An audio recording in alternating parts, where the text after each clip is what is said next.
Kembali lagi dengan saya Ridwan Prasamu. Halo Tribuners, selamat datang kembali kita berada di program baru ya, Tribun Ambon. Tribun Ambon Bos.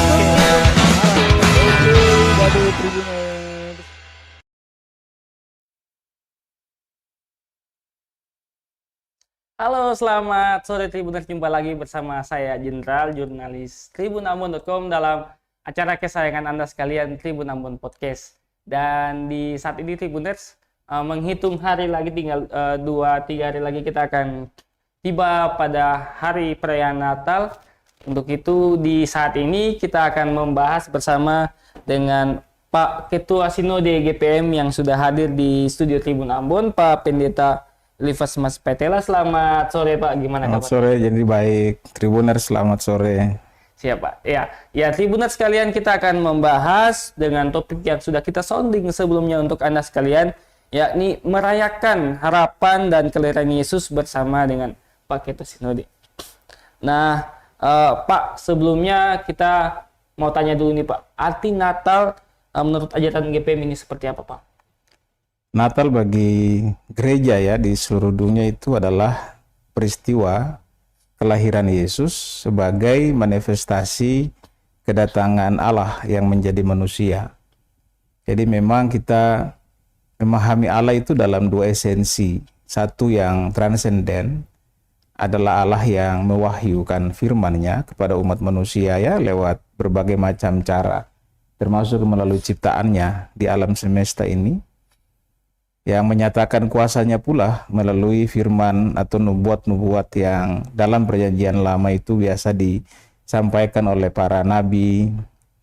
Tapi kemudian Allah itu juga adalah Allah yang imanen, artinya Allah yang hadir, Allah yang datang dan menjadi manusia, yang tidak sekedar menyatakan kehadirannya pada tanda-tanda yang kita lihat di alam atau tanda-tanda yang kemudian mencengangkan hati ya, seperti misalnya pada kisah Musa melihat Tuhan dalam semak api ya, semak belukar yang menyala.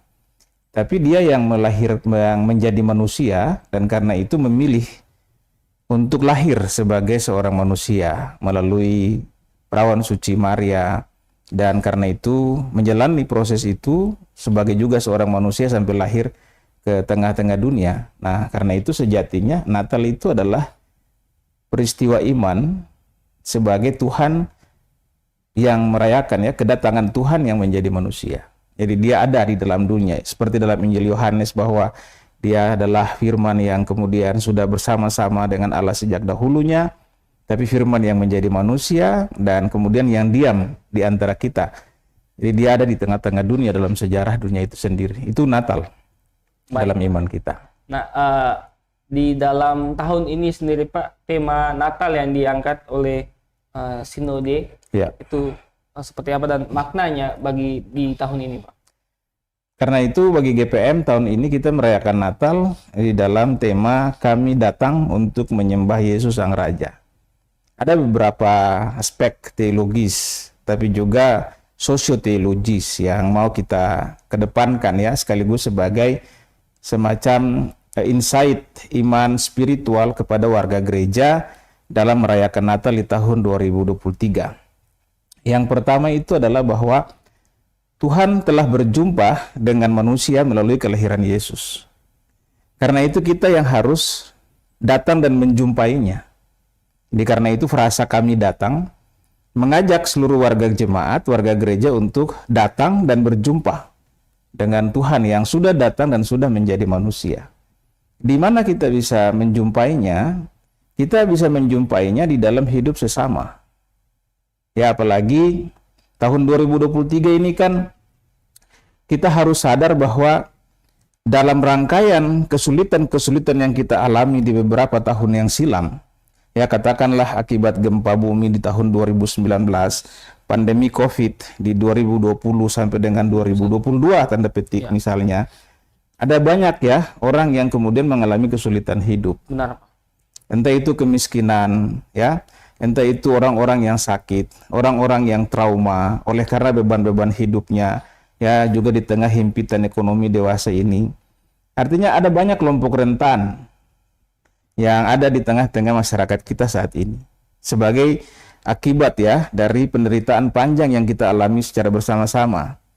Tetapi ada gereja atau ada orang-orang lain, saya kira untuk semua umat beragama yang lain juga, masih ada orang-orang yang baik hati, yang harus diajak untuk datang dan berjumpa juga dengan mereka.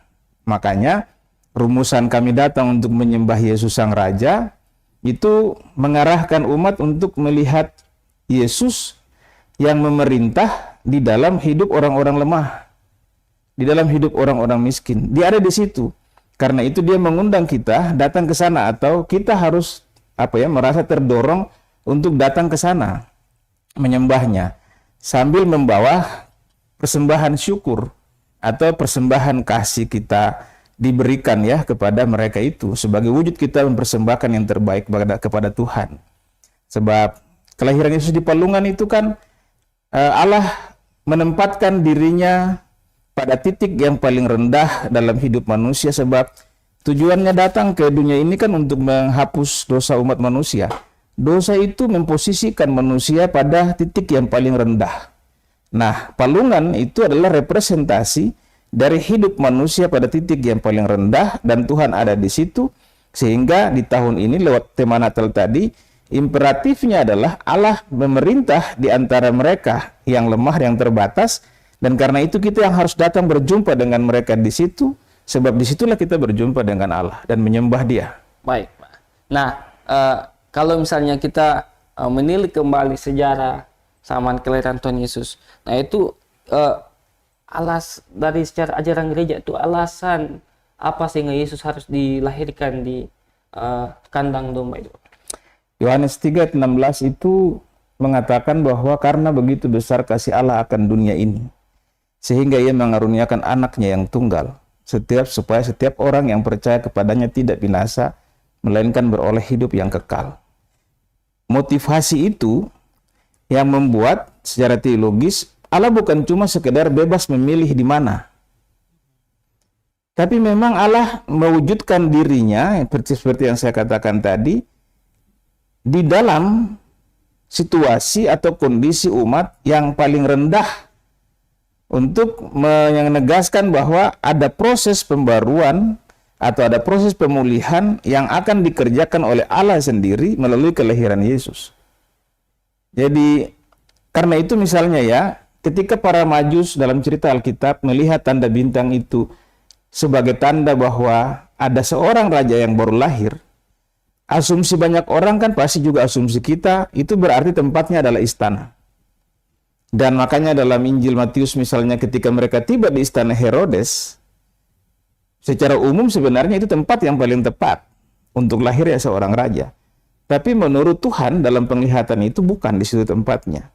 Karena itu di situ mereka hanya bertanya. Ya bertanya kepada seorang raja yang memerintah, di manakah tempat raja yang baru dilahirkan itu. Dan mereka pergi ke tempat yang sesungguhnya.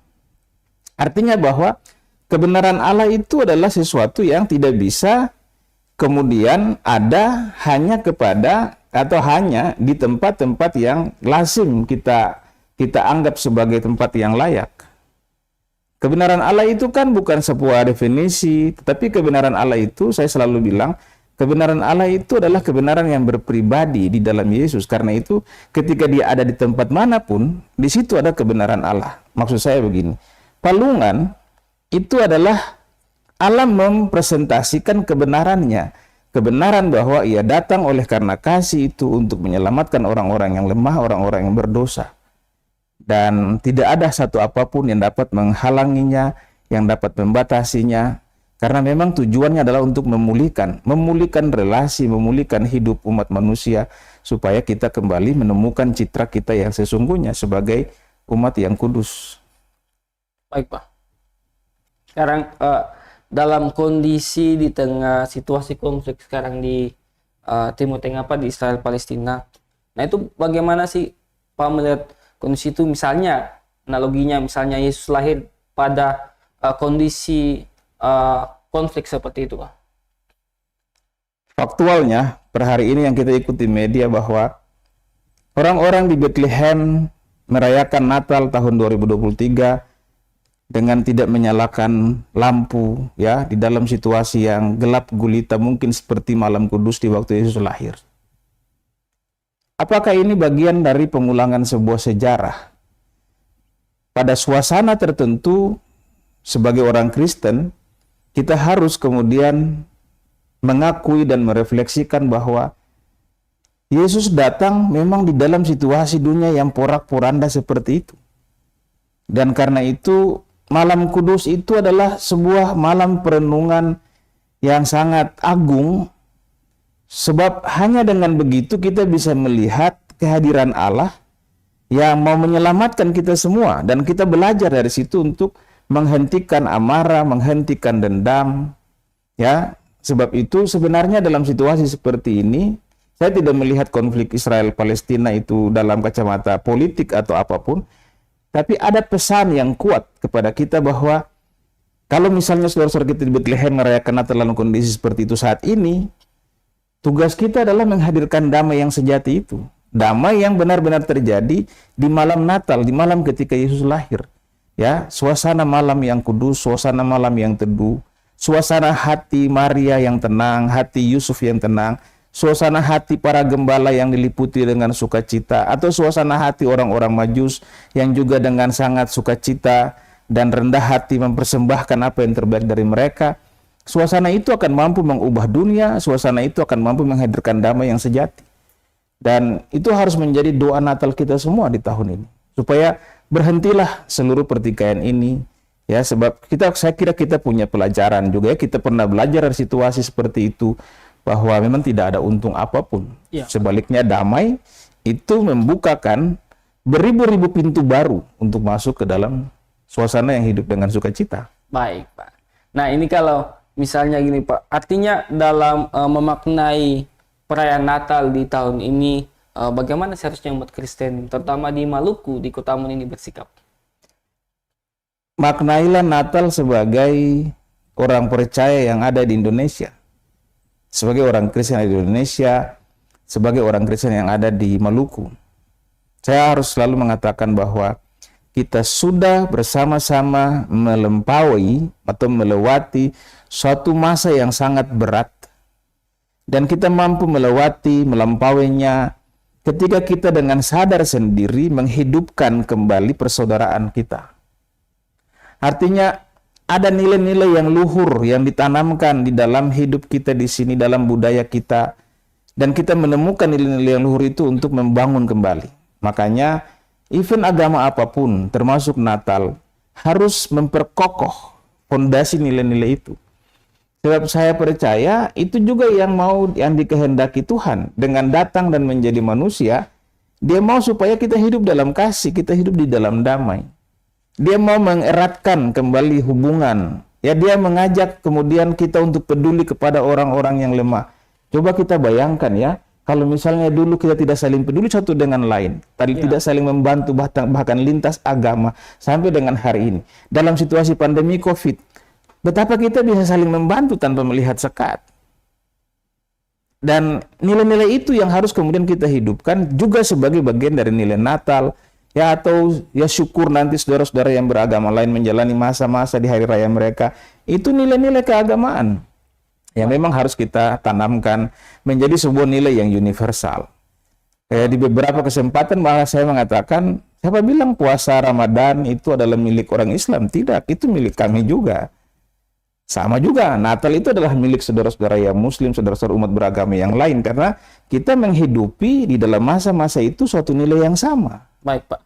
Kalau gini, Pak, kita melihat di media sosial, mungkin di tahun ini juga ada, kemarin ada perayaan Natal, terus ada tabuhan gendang dari umat saudara yang Muslim.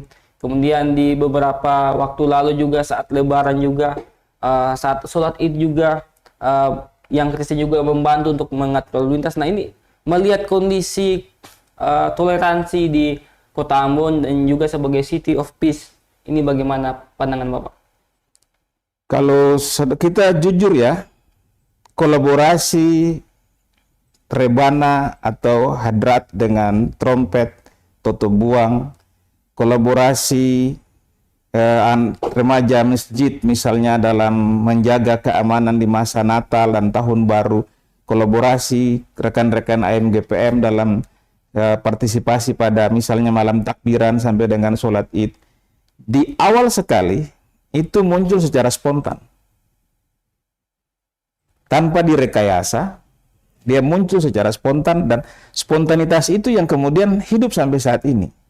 Saya misalnya melihat apa yang terjadi di Nania pada tanggal 2 Desember kemarin. Iya. Ya.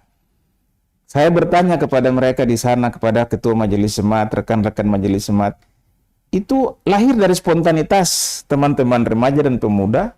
Lalu istilahnya pihak gereja dan masjid hanya memfasilitasi waktu dan tempat. Nah, spontanitas-spontanitas seperti ini memberi pesan kepada kita bahwa sudah ada kesadaran yang sangat baik di kalangan anak-anak kita, ya, remaja pemuda, dan kesadaran ini yang harus kita perkuat, kita perkokoh sehingga ini menjadi cerita orang bersaudara, cerita damai yang terus-menerus kita tumbuhkan ya kepada anak-anak kita. Sebab problemnya bukan hanya untuk menghadapi situasi saat ini, tapi untuk membangun satu kondisi masyarakat Maluku yang stabil, ya, yang penuh persaudaraan, untuk menopang keberlanjutan kemajuan kita, ya, ke masa yang akan datang. Sebab agama punya tanggung jawab yang sangat besar untuk merawat situasi damai, karena situasi damai itu yang akan memicu munculnya kemajuan di daerah. Kalau tidak ada itu, saya harus mengatakan bahwa agama gagal membangun sebuah masyarakat beradab, sebuah masyarakat yang penuh damai, dan di situ juga agama gagal memberi kontribusi bagi kemajuan demi masa depan. Tugas agama yang paling besar itu. Ya. Dan tidak boleh ada ada semacam hambatan atau katakanlah satu link yang kemudian terputus di dalam tanggung jawab agama seperti itu. Dan event-event keagamaan seperti ini harus mengajak kami, para pendeta, ya saya yakin juga teman-teman imam dan para ulama yang lain, untuk juga memperkuat suasana kebatinan itu di umat kita. Jadi kita membahas secara antar umat beragama. Nah sekarang mungkin secara lebih internal Pak, untuk di umat Kristen sendiri, mungkin yang di Kota Ambon kita ambil contoh kasusnya ya Pak. Di Ambon ini biasanya di momen-momen Natal itu mau ibadah malam Natal, persiapan Natal, kemudian di ibadah Natalnya, itu biasanya orang Kristen itu berlomba-lomba datang dengan baju baru, penampilan yang baru. Apakah itu menyelaraskan itu dengan tema yang tadi Pak? Kita datang untuk menyembah Yesus Sang Raja, apakah kita harus dengan penampilan bak seorang raja dan ratu juga atau bagaimana? Iya, baju baru, rumah harus cat ya, iya. Harus ada kue luder di rumah. Itu sudah jadi semacam kebiasaan ya, kebiasaan di dalam hari-hari raya. Saya kira yang paling penting di situ adalah kesiapan diri, karena itu gereja dewasa ini ya juga dalam pergumulan kita di PGI mau mengajak umat itu untuk hidup dengan spiritualitas yang disebut ugahari, itu hidup apa adanya. Ya, jadi tidak usah euforia kita itu lalu kemudian dihiasi hanya dengan ornamen-ornamen yang kesannya wah, tetapi penghayatan nilai kita itu tidak terlalu baik. Berarti lebih memfokuskan untuk spiritualnya ya Pak? Iya, jadi hidup apa adanya itu termasuk dalam misalnya bukan membatasi tapi membimbing jemaat supaya dia menyatakan syukur itu sesuai dengan kemampuannya. Ya, dia katakanlah dalam event seperti ini orang pikirkan harus sediakan makanan banyak, ada orang sidi harus siap makanan banyak, anak serani harus siap makanan banyak, tidak. Tapi harus bersyukur apa adanya, ya, sebab paling penting itu adalah melihat event-event itu pada level penghayatan iman ya, nilai syukur kita kepada Tuhan. Lalu kemudian bahwa kita harus siap menghadapi tantangan yang berat nih esok lusa. Iya. Ya, karena itu misalnya kemarin ketika kami MPL di Kisar, untuk menghadapi tantangan ke depan, kita tetap dengan spiritualitas ugahari, hidup apa adanya, sambil mengajak jemaat untuk mempersiapkan juga ketangguhan pangan daerah lewat pangan lokal.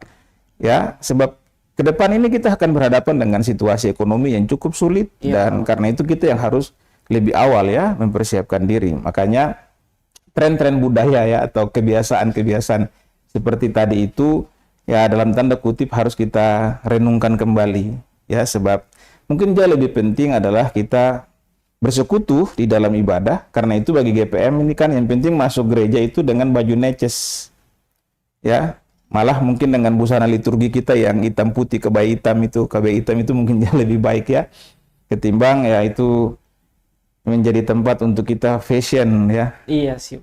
Menunjukkan baju baru atau hal-hal yang lain ya, dan ya, pemahaman nilai itu yang lebih penting. Karena itu dalam tema kita mengajak, mari kita datang ke tempatnya, kita menyembah Tuhan, lalu membawa persembahan kita kepadanya. Baik, Pak. Nah, kita menyambung dari tadi yang Pak sampaikan bahwa gereja juga turut mengatasi nanti persoalan pangan dengan program-program ketahanan pangan. Sejauh mana sih, ini mungkin agak keluar konteks sedikit Pak, tapi bagaimana sejauh mana GPM membuat program-program di jemaat-jemaat juga kelas-kelas untuk bagaimana bisa ya, umat itu bisa mempersiapkan diri untuk masalah pangan Pak. Sejak 2001 Bung Jendi dan Tribuners, GPM mencanangkan GKM. GKM itu ada 3 komponen di dalamnya. Yang pertama itu gerakan keluarga menanam. Ya, kita menganjurkan jemaat untuk memanfaatkan lahan ya atau pekarangan rumah dan kebun untuk menanam tanaman produktif ekonomi. Itu untuk jemaat-jemaat di wilayah agraris bahkan di kota ya. Sebab misalnya ya, yang kemudian pemerintah mencanangkan untuk menanam cabai itu misalnya. Ya, sebab bumbu dapur itu juga adalah salah satu penyebab inflasi yang cukup tinggi. Iya, apalagi cabai Pak. Ya. Itu misalnya salah satu. Karena itu kita menganjurkan GKM sejak 2021. Kemudian yang kedua itu gerakan keluarga melaut. Ini bagi saudara-saudara keluarga jemaat di daerah pesisir. Ya, supaya ada aktivitas memanfaatkan dan mengelola potensi kelautan dan pesisir dalam rangka menopang ekonomi keluarga. Jadi fokusnya pada ekonomi keluarga. Nah, yang ketiga, dengan tren pasar yang saat ini baik pasar tradisional maupun pasar online, dan kemudian ekonomi kreatif ya yang kemudian muncul dan menjamur begitu tinggi, kita mencanangkan GKM yang ketiga itu adalah gerakan keluarga memasarkan hasil produksi baik pribadi maupun keluarga. Jadi intinya adalah bagi GPM setiap hari di setiap rumah, setiap anggota keluarga itu memberi kontribusi secara ekonomi bagi keluarga itu. Dengan demikian ada peningkatan pendapatan keluarga, maka ekonomi keluarga itu meningkat, berarti taraf ekonomi kita juga menjadi baik. Itu membantu pemerintah dalam membawa masyarakat Maluku Utara keluar dari kemiskinan. Nah, kita berharap menghadapi krisis-krisis ke depan yang sebenarnya sudah kita hadapi saat ini, ya dengan melaksanakan GKM itu, maka kita akan menjadi masyarakat yang tangguh secara ekonomi. Sehingga di MPL yang baru selesai di Kisar itu, salah satu fokus kita itu adalah memperkuat kedaulatan pangan melalui pangan lokal. Ya, supaya kita mengelola potensi pangan yang tersedia di masing-masing pulau, sebab dia sangat bervariasi ya. Iya, apalagi dan tidak bisa kita provinsi kepulauan kita. Ya, tidak bisa kita paksakan satu komoditi untuk ditanam di semua pulau. Dia harus ada yang varietas pada masing-masing pulau itu yang harus kemudian ditonjolkan dan digerakkan secara masif. Baik, Pak. Itu. Oke, Pak, kita singgung sebentar saja Pak tadi. Ya Pak, nah berkaitan dengan Natal di tahun 2023 ini Pak, tong menyadari sungguh bahwa kita masih dalam posisi bangkit ini Pak. Pasca COVID-19 melanda, banyak orang kehilangan lapangan pekerjaan, banyak usaha-usaha juga tutup, tapi di sisi lain banyak usaha-usaha kecil juga yang bangkit Pak. Nah, kita melihat dalam situasi Natal ini, mungkin saja Pak, ada keluarga-keluarga yang dalam tekanan ekonomi ataupun dalam permasalahan rumah tangga.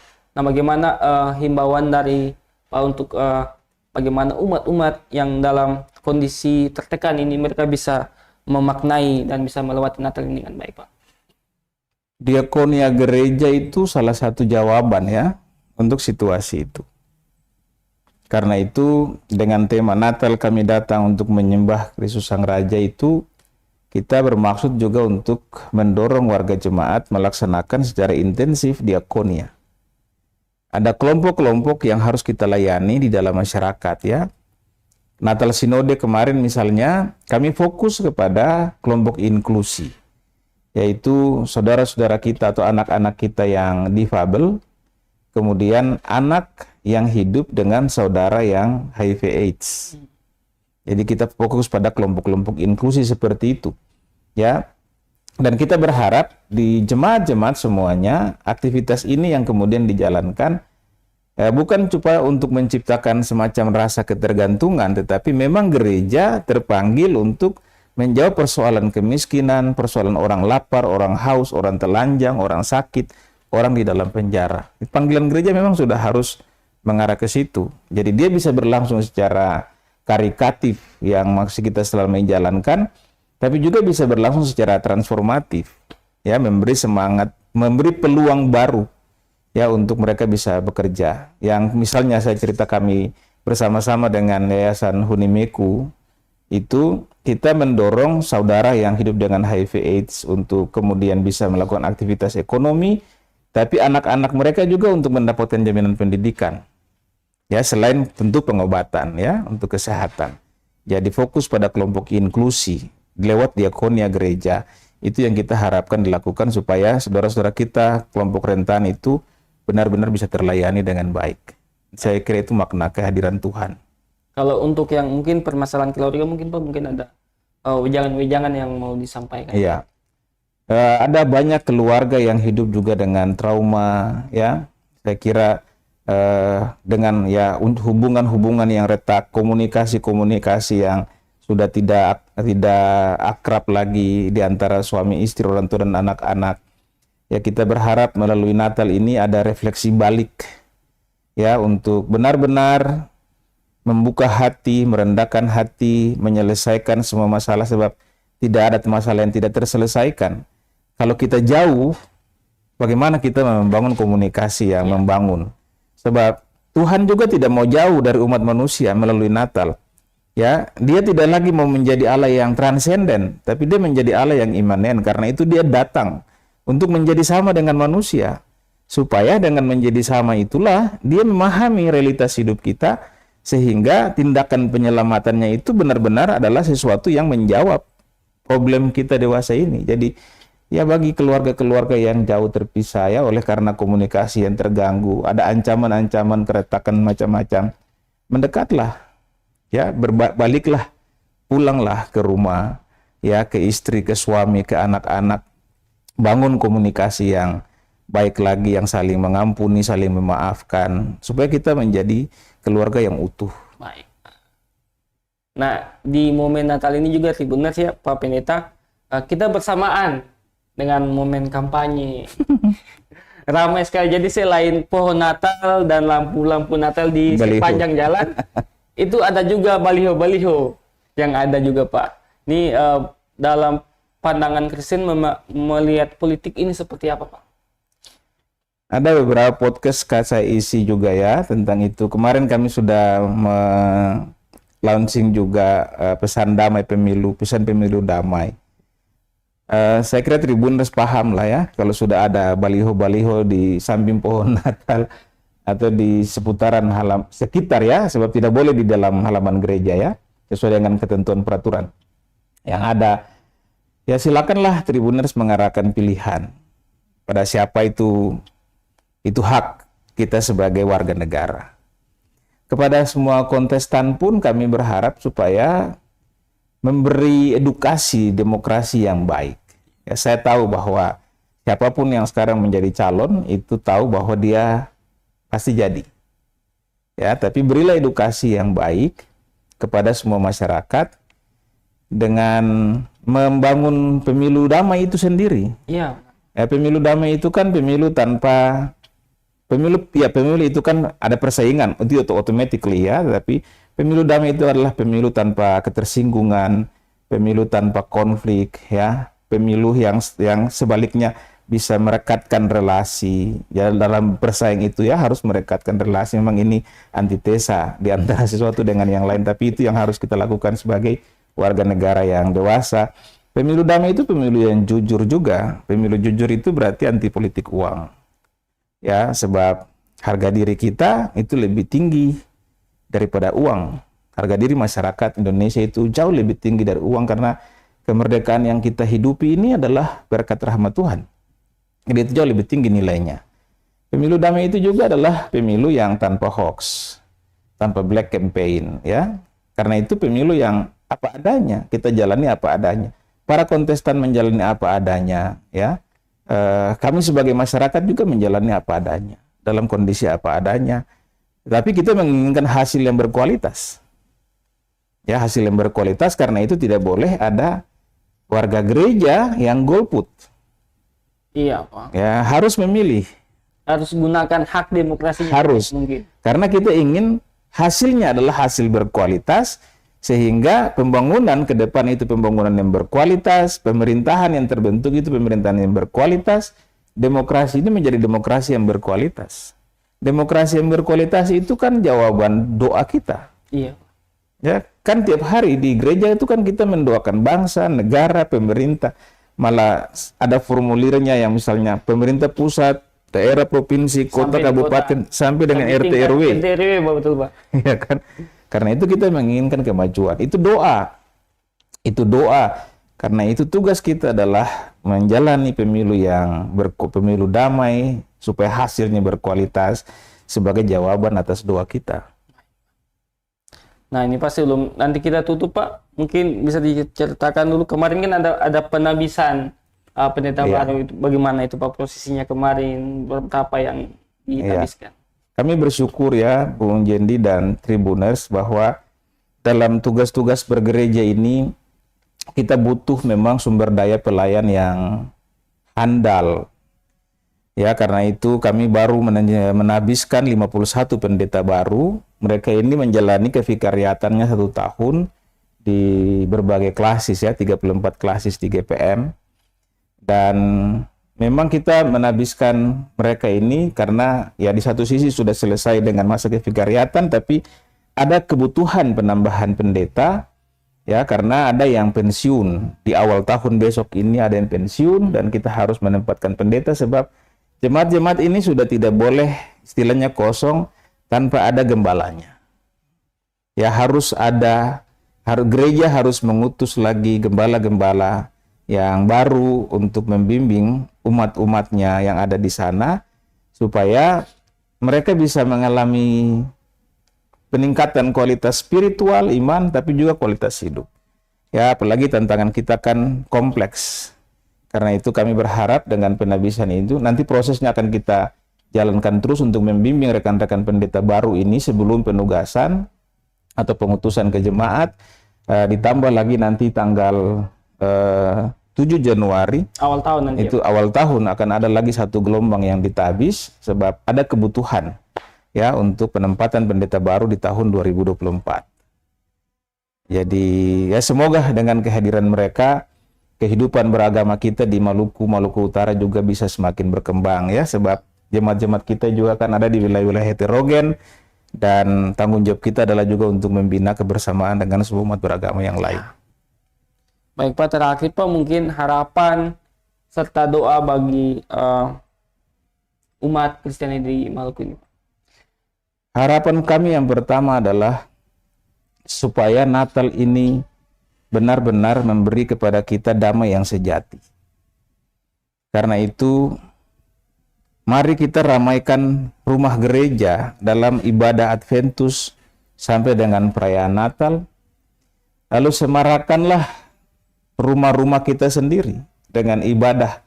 Karena itu berkumpullah setiap malam ya, termasuk di malam Natal.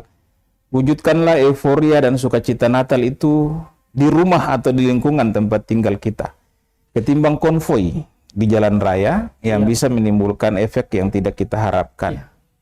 Sebab mengapa kami mengatakan begitu? Sebab ya malam Natal ini kan akan kita jalani besok ini tanggal 25 Desember itu hari Minggu loh. Jadi kita harus pergi ke gereja juga. Iya, betul. Jadi ada ibadat tanggal 24 malam, tapi jangan lupa tanggal 25 kita masih ke gereja karena itu hari Minggu juga, Natal di hari Minggu.